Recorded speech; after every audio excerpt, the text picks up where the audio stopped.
Pois é, senhoras e senhores, o Volta Redonda e o Remo empataram em 1-1 no Raulino de Oliveira.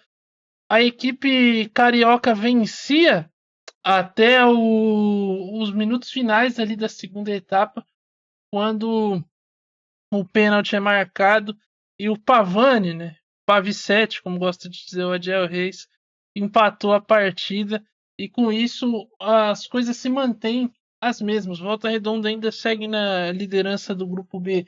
Pela questão do saldo de gols, tem um gol a mais marcado que a equipe do Remo, mas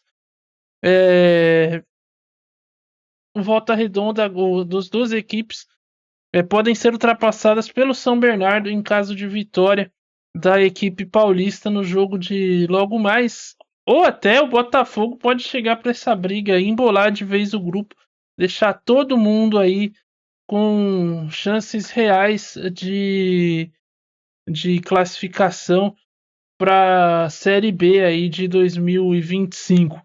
Um jogo que foi mais morno que o jogo da semana passada, tivemos menos emoções, menos chances, mas um jogo que entregou, acho que aquilo que a gente esperava. Um jogo interessante, as duas equipes buscando o ataque, né? Acho que o primeiro tempo ali, Volta Redonda foi mais incisivo, conseguiu o gol no finalzinho e depois do segundo tempo o Remo dominou mais as ações e no finalzinho também, graças a um pênalti, conseguiu o empate e deixou tudo igual. Cássio Ângelo, o grupo segue embolado, o grupo segue indefinido, as duas equipes que em tese eram tidas como as favoritas depois dos resultados da primeira rodada e pelo desempenho das equipes, quando se enfrentaram, empataram e segue tudo embolado nesse grupo B aí, que promete até o fim fortes emoções. No duelo tático dos dois treinadores, Adiel Reis e João Barros, eu acho que hoje a equipe do Remo saiu vitoriosa. Foi mudanças táticas promovidas pelo treinador, trazer o Bruno Silva para a defesa, colocar mais um meio-campista, trazer o Jaderson para o meio-campo, para a volância, para assim conseguir ter mais habilidade em campo. Quando essa estratégia estava figurando lá, acho que deu certo, mas o primeiro tempo assim bem acidentado, com várias contusões, acabou deixando o jogo mais físico, mais pegado. As duas equipes foram obrigadas a fazer algumas modificações no primeiro tempo que não estavam previstas ali no plano tático dos dois treinadores e teve aquela queda natural do jogo. A gente já tinha comentado durante a transmissão que as duas equipes, quando precisam recorrer ao banco, acabam perdendo um pouco do nível técnico, do nível as duas equipes, não apenas o Volta Redonda, mas também a equipe do Remo. O Volta Redonda no primeiro tempo teve mais posse de bola, conseguiu triangular mais, mas não conseguia finalizar com qualidade. Por outro lado, a equipe do Remo, muito bem treinada, fazia um jogo mais vertical, conseguiu até ter mais perigo, levou finalizações ao goleiro do Jandrotti, que mais uma vez foi o destaque do jogo. É o principal jogador da equipe do Volta Redonda nesse quadrangular final. E aí o primeiro tempo, Estevão Barros, pelas lesões que teve, o jogo parado acabou ficando muito morno. E aí o 0-0 persistiu até comecinho do segundo tempo, seu Adiel, até o finalzinho do primeiro tempo, seu Adiel Reis. Pois é, Estevão Barros. A jogada que aconteceu ali com o Douglas Esquilo foi o que destoou, né? Claro, teve a alteração que a gente já vai falar especificamente sobre isso, Estevão Barros, do Bruno Bispo, uma entrada ali. Ele entrou no lugar do Pedro Vitor, que saiu lesionado. Se ele deveria ter entrado ao final do primeiro tempo e tudo mais, bom, isso é um ponto à parte. Mas o Douglas Esquilo não tem nada a ver com isso. Levou a bola à linha de fundo, conseguiu fazer um cruzamento, que foi mais uma finalização.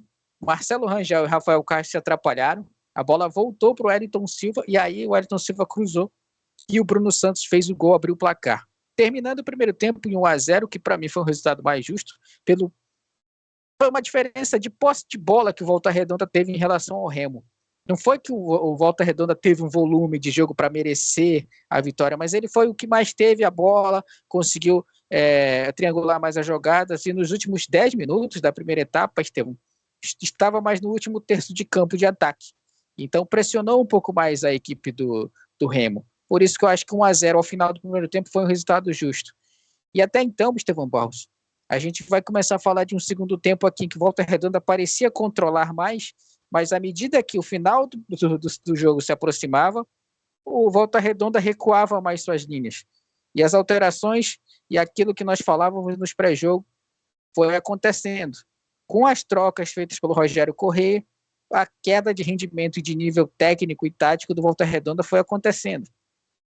Ele fez 3 alterações de uma vez, colocou o Kellington, colocou ali o Sanches e o Emerson Júnior, mexeu nas 2 pontas, nas 2 alas, 2 laterais, e o Kellington ali para ajudar no lugar do Douglas Esquilo, que sempre sai cansado para ter velocidade por aquele lado de campo.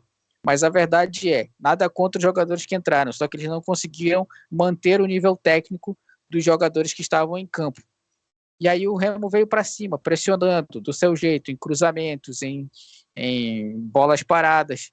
E aí no lance, no finalzinho do jogo, tem um pênalti cometido pelo Léo Rigo em cima do camisa 10, Matheus Anjos, e o Pavicete cobrou no meio do gol, sem chance para o futuro goleiro da seleção brasileira, Jean Drosnin, Estevão Barros. Detalhe, a gente vai falar dos destaques individuais mais à frente, mas eu já devo dizer, Volta Redonda só conseguiu o empate e o 0 no placar foi mantido até os 46, porque o Jean Drosnin fez boas defesas, principalmente no segundo tempo, naquela defesa do Ítalo ali, viu? Pois é, né? Então ele já está eleito melhor do jogo. No meu comentário eu também citei que o Jean Drosnin é o principal jogador do Volta Redonda nesse quadrangular final. É o mais regular, né? Tem aparecido com constância, evitado aí que o Volta Redonda se coloque em situações difíceis. E hoje apareceu bem mais uma vez.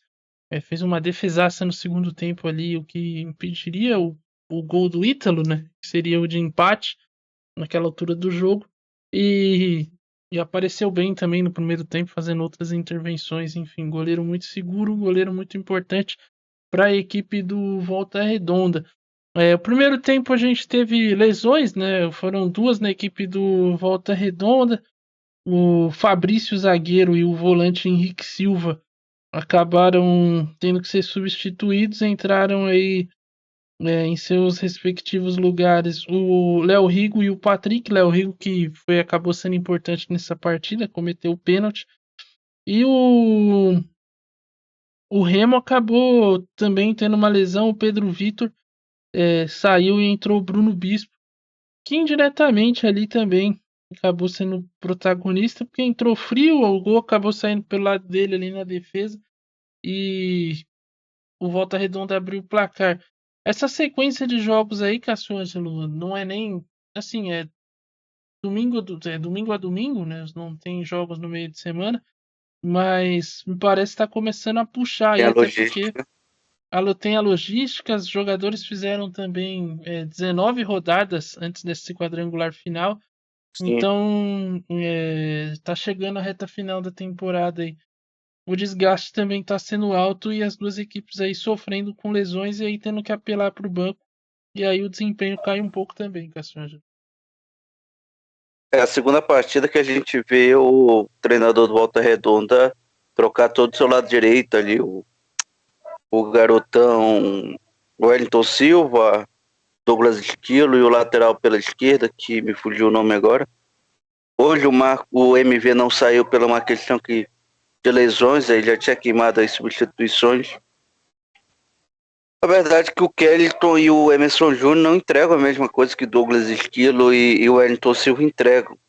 É uma queda de rendimento muito grande. E a mesma coisa vale para a equipe do Remo também. A equipe do Remo, quando teve que botar o Bruno Bispo, entrou frio, tudo bem, mas também não estava no mesmo nível que o Bruno Silva estava exercendo ali como zagueiro.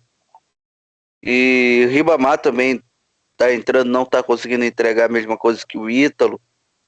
é uma questão muito complexa, Estevão Barros, quando a gente fala de Brasil, pelo tamanho continental que o nosso país tem. É, principalmente quando você tem que sair de Belém do Pará, 3 horas de voo, você perde um dia de descanso ou um dia de trabalho e vai. Então é um dia para ir, um dia para voltar. Isso quando é voo direto, eu não sei como é a logística feita pelo Remo, mas bem como você propriamente falou, já foram aí 19 jogos. Fora o Remo, que foi até a semifinal da Copa Verde, foi a final do Campeonato Paraense. Se a gente for somar aí, facilmente já passou dos 50 jogos e a equipe do Remo de desgaste já começa a cobrar. Pois é, Adiel Reis. Isso entra, acaba entrando num tópico que a gente abordou no pré-jogo, né, que é a questão dos elencos, que muitas vezes não são suficientes para manter a qualidade, né? O nível acaba caindo e o jogo também, por sua vez, também cai um pouco. E o Volta Redonda me parece estar sofrendo mais nesse momento do que o Remo, que consegue ali manter um nível até parecido, né? Hoje, por exemplo, nas substituições aí entrou o Matheus Anjos, que tem os seus momentos também, e foi importante, acabou sofrendo pênalti. É, E o Volta Redonda aí sofrendo também físico. A equipe recuou demais na segunda etapa. E quando teve a chance também para matar o jogo, o MV desperdiçou, enfim. E aí tudo isso vai aumentando a pressão, o jogo vai ficando difícil e o Volta Redonda sofrendo aí com lesões, bastante lesões nesses jogos da Série C, Joris. Pois é, Estevão Barros. Pude observar algumas assim, situações da equipe do Volta Redonda. Pelo estilo de jogo que o Rogério Corrêa impõe à sua equipe, 4-3-3 de básico ali, é muita intensidade física e muita velocidade. Douglas Esquilo, de um lado, e MV do outro, é muita intensidade física no ataque e recomposição na marcação.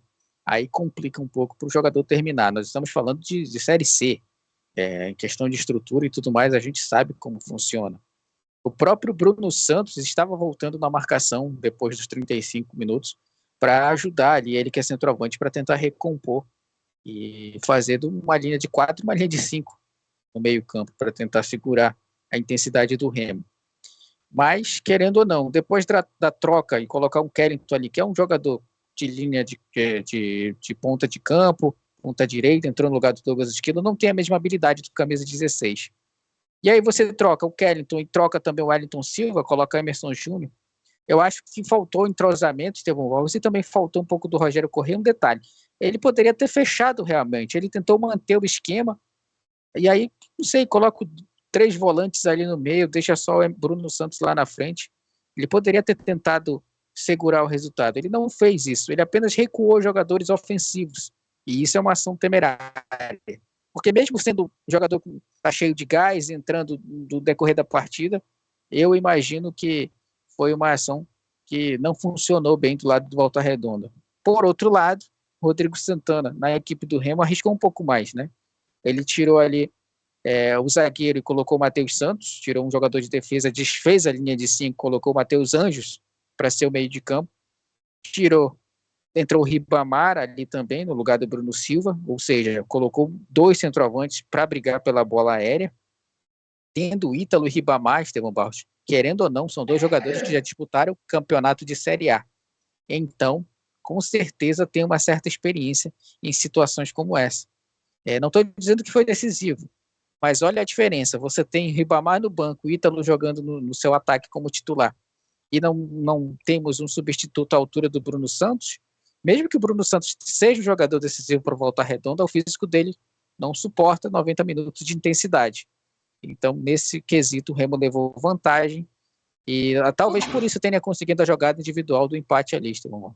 Esse talvez tenha sido o detalhe para esse empate do Remo. Entendeu? E que pode fazer diferença nas rodadas finais, inclusive. Rodadas finais que prometem, daqui a pouco tem São Bernardo e Botafogo, na verdade é Botafogo da Paraíba e São Bernardo, o jogo é no Almeidão, então o resultado desse jogo pode mudar a configuração do grupo. se o São Bernardo vencer, assumirá a liderança, passando Volta Redonda e Remo por 1 ponto, né?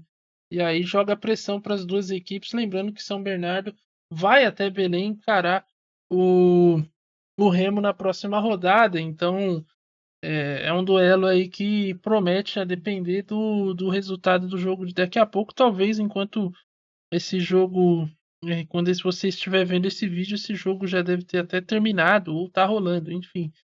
Mas é um jogo que promete aí, e caso o Botafogo vença também, embola tudo, né? Porque aí chama o Botafogo de novo para essa briga, ele chega a 4 pontos, fica a 2 também de Volta Redonda e Remo, sendo que os próximos adversários dele são justamente Volta Redonda no Rio de Janeiro e o Remo na Paraíba. Então pode ser que nós tenhamos aí uma reviravolta aí, caso o Botafogo vença também. Então esse empate aí acabou sendo ruim para as duas equipes, se você olhar a tabela. Acho que para o Remo 1 ponto fora de casa vai ser comemorado, mas olhando o cenário todo, pode complicar aí a equipe paraense. Veremos o que acontece na semana que vem. Voltaremos aqui para transmitir mais uma rodada da Série C. Os jogos são no sábado. Nós teremos Remo e São Bernardo, e no mesmo horário nós teremos Volta Redonda e Botafogo. Os 2 jogos das últimas rodadas serão no mesmo horário, pelo menos nesse grupo B. No grupo C, teremos aí um dia de diferença. Essas coisas da CBF, né? Mas enfim, é isso. Espero que você tenha gostado. Espero que você tenha se divertido com essa transmissão. Na semana que vem estaremos de volta aí com Remo e São Bernardo, a partir das 17 horas, nesse mesmo horário, nesse mesmo bate local. Você não pode perder mais esse grande jogo entre Remo e São Bernardo. Na ida foi 2-2 no ABC Paulista. Vamos ver o que eles aprontam agora jogando em Belém do Pará. É isso. Agradecer ao Adiel, agradecer ao Cássio, agradecer a você que esteve com a gente, que deixou o seu like, se inscreveu no canal. Voltamos então na semana que vem com Remo e São Bernardo para mais um grande duelo aí desse grupo B da Série C. Valeu, falou e até semana que vem.